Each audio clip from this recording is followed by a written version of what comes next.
Velázquez, es increíble lo mucho que cambió el arte después del Renacimiento. Yo soy Seba de Historia en 10 y en este video vamos a hablar del barroco.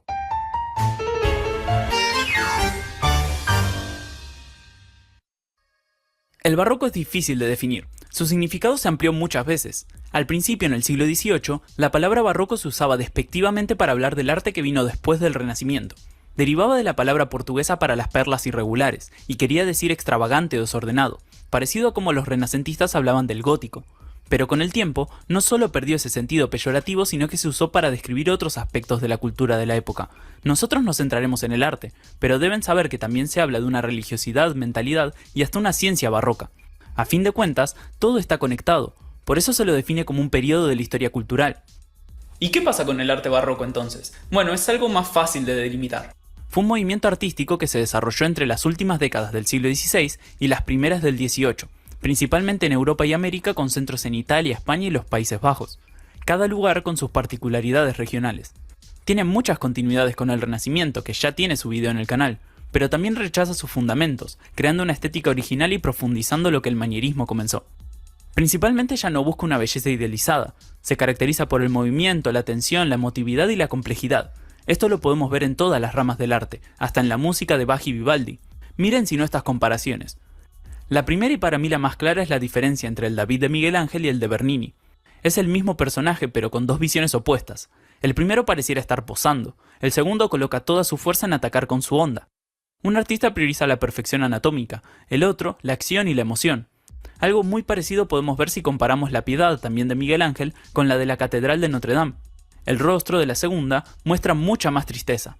Y hablando de Cristo, encontramos lo mismo en estas dos pinturas sobre la crucifixión. La primera es de Rafael y la segunda de Rubens. Miren la luz, el movimiento, los rostros. El detalle más interesante es la sangre de Cristo. De un lado los ángeles recogen las pocas gotas derramadas por el Hijo de Dios. Del otro, Jesús es un hombre de carne y hueso, sufriendo su sacrificio. Lo mismo pasa con los cuerpos representados. A la izquierda las gracias de Botticelli, a la derecha las de Rubens, mucho más naturales. Antes prácticamente nadie pintaba un dios de la guerra como el de Velázquez tampoco. Para terminar, un ejemplo de la arquitectura. Claramente algo cambió para que pasemos de Santa María Novella en Italia a la fachada de Santiago de Compostela en España. Eso que cambió fue el contexto histórico. El mundo era muy diferente y con él cambiaron los gustos estéticos, es decir, lo que el público valoraba y quería ver. El siglo XVII fue bastante sombrío. Hubo un descenso demográfico, pestes e incluso el clima fue el más frío en mucho tiempo, causando problemas en la agricultura. Además estuvo repleto de guerras, como la Guerra de los 30 años, la más sangrienta de Europa hasta el momento. En política los reyes buscaron el poder absoluto, destacándose Luis XIV, el rey sol de Francia. Incluso en filosofía, Descartes, exponente del racionalismo, concluía que solo podía estar seguro de que existía porque pensaba. No sorprende que se pasara de considerar que las columnas griegas eran perfectas a inventar las columnas salomónicas como las del baldaquino de San Pedro. A esto tenemos que sumar las fuertes diferencias regionales. En el barroco es mucho más importante el dónde que el cuándo. Tomemos a España y los Países Bajos, los dos centros más importantes. El primero era católico, monárquico y con una nobleza fuerte. El segundo en cambio era protestante y ensayaba una confederación en la que la burguesía predominaba. En España, por lo tanto, los principales mecenas fueron reyes, señores y religiosos, mientras que en los Países Bajos fueron comerciantes o banqueros. Todo eso nos lleva a la división tradicional entre dos barrocos, uno protestante y burgués en el norte de Europa y otro católico y monárquico en el sur, aunque había casos mixtos como Inglaterra. El público, los temas y las intenciones variaron, y lo podemos comprobar en todas las ramas del arte. Empecemos por la arquitectura. Los ejemplos más destacados provienen de la Europa católica y monárquica, ya que son iglesias y gigantescos palacios. Su característica principal es la abundante ornamentación, prácticamente sin dejar espacios vacíos en los muros. Se mantienen elementos de la antigüedad como las columnas, arcos y frontones, pero se multiplican. Sobre todo se ven muchas más líneas curvas. También aumenta la escala de los edificios. Veamos algunos ejemplos. En Italia probablemente el más importante sea la fachada de la Basílica de San Pedro en el Vaticano. En Francia destaca el Palacio de Versalles, que construyó Luis XIV. En España existen muchas iglesias, como la Catedral de Murcia por mencionar alguna.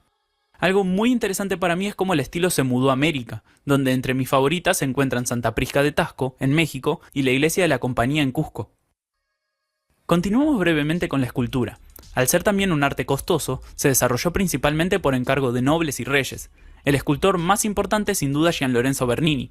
No solo hizo el David, que mostramos antes, sino que entre sus muchas esculturas la más destacada es el Éxtasis de Santa Teresa, una obra maestra que combina detalle, movimiento y expresividad. Por otro lado, estoy seguro de que todos escucharon hablar de la Fontana de Trevi, en Roma, de Nicolás Salvi, pero me gustaría mostrarles también el transparente de la Catedral de Toledo, de Narciso Tomé. Para terminar nos queda la pintura. ¿Cómo fue que los pintores tradujeron este nuevo gusto y estas nuevas intenciones? Desde lo técnico, la evolución más importante tiene que ver con el dominio de la luz. Los pintores usan pinceladas gruesas para reproducir mejor las luces y sombras, con las que resaltan partes de la escena y le dan naturalidad y dramatismo. Por otro lado, la composición también se complejiza, con más detalles llegando a veces a ser sobrecargada. Además, se busca movimiento en las escenas, por lo que suele parecer que estamos viendo un instante congelado en el tiempo, como si en cualquier momento los personajes fueran a moverse. Para esto se utilizan muchas líneas curvas y diagonales, que transmiten tensión y acción. Por último, algo muy característico es que al no buscar esa belleza idealizada, los pintores no tienen miedo de mostrar alegría, sufrimiento, esfuerzo, tristeza o incluso fealdad. El barroco es más cercano a la realidad que el Renacimiento. Otra gran innovación tiene que ver con los temas representados. Las pinturas religiosas e histórico-mitológicas siguen siendo muy populares, pero también se multiplican otras como paisajes, autorretratos, naturalezas muertas y las llamadas pinturas de género, que muestran escenas de la vida cotidiana. Acá entran las distinciones regionales. Obviamente se pintaba de todo en todas partes, pero la demanda cambiaba. En los países protestantes se rechazaba el culto a la Virgen y a los santos, y se desaconsejaban las imágenes religiosas. En los católicos todo lo contrario, el arte fue patrocinado para profundizar la Contrarreforma. Se puede decir que el barroco nació en Italia, y entre los pintores más importantes de estos primeros años se encuentra Caravaggio. Su estilo influenció a artistas de toda Europa. En sus obras vemos un ejemplo temprano de todas las características mencionadas. El movimiento, el uso de la luz, la expresividad de los personajes, todo está ahí. A veces representaba escenas de la vida cotidiana, pero se destacó por sus pinturas religiosas. No esquivaba para nada la violencia de escenas como los martirios de los santos. Luego tenemos otros italianos como los hermanos Carracci, muy populares en el momento, o Artemisia Gentileschi, una de las pocas pintoras reconocidas en esta época. En el Imperio Español también hubo muchísimos pintores. Zurbarán y Murillo son geniales, por ejemplo. Pero en la cima se encuentra sin lugar a dudas Diego Velázquez. Pintaba para el rey Felipe IV y realizó grandes obras como Las hilanderas o La rendición de Breda. Trató muchos temas diferentes, pero su obra maestra es sin dudas Las meninas. Muchos, entre los que me incluyo, la tienen como su pintura favorita de toda la historia. Como espectadores, nos encontramos con Velázquez pintando, pero no podemos ver su obra. La mayoría de los personajes nos miran. De pronto notamos el espejo en la pared de fondo, y nos damos cuenta que el rey y la reina están junto a nosotros. Es increíble, y es solo una de las interpretaciones posibles. Hace mucho tiempo le dedicamos un video a este cuadro, pero si les interesa, podríamos hablar un poco más de su carrera o de la de cualquiera de estos artistas. Dentro del Imperio Habsburgo también estaba Flandes, de donde provenía Peter Paul Rubens, que también pintó para la corona española. Creó una gran cantidad de obras, alternando entre escenas mitológicas, religiosas y retratos.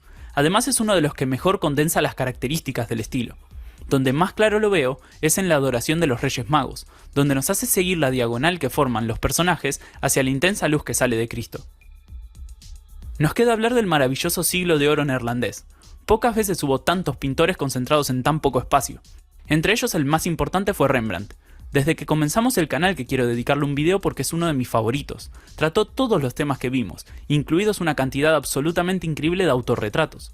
Sus obras más famosas son las que muestran los diferentes grupos de la sociedad burguesa, y su obra maestra es la llamada Guardia de Noche, a pesar de que en realidad transcurre de día. Prácticamente es un manual del estilo. Ni dioses ni reyes, solo la milicia de la ciudad a punto de marchar. Cada personaje está haciendo algo diferente, pero las diagonales de lanzas, armas y estandartes nos dirigen al capitán en el centro, marcando el paso. Rembrandt era un genio para pintar luces y sombras. Sus pinceladas gruesas le daban mucha naturalidad a sus obras. Pero el título de Maestro de la Luz le pertenece a Vermeer. Ya le dedicamos un video, pero su capacidad de convertir escenas de la vida cotidiana en obras de arte era increíble. Su pintura más famosa de todos modos es un retrato ficticio, La joven de la perla, también conocida como la Mona Lisa neerlandesa. A propósito deja el fondo oscuro para que nos concentremos en ella. Cada destello fue cuidadosamente colocado. Si se fijan, para la perla que cuelga de su oreja solo necesitó un par de pinceladas sueltas. El podio lo completaría Frans Hals. Nos quedaron afuera decenas de maestros, pero usamos algunas de sus obras a lo largo del video. El fin del barroco está marcado por la transición al arte rococó y luego el neoclasicismo. El primero es para algunos un barroco tardío, pero el segundo directamente lo rechaza para volver a la estética griega y romana. Pero eso es todo por hoy.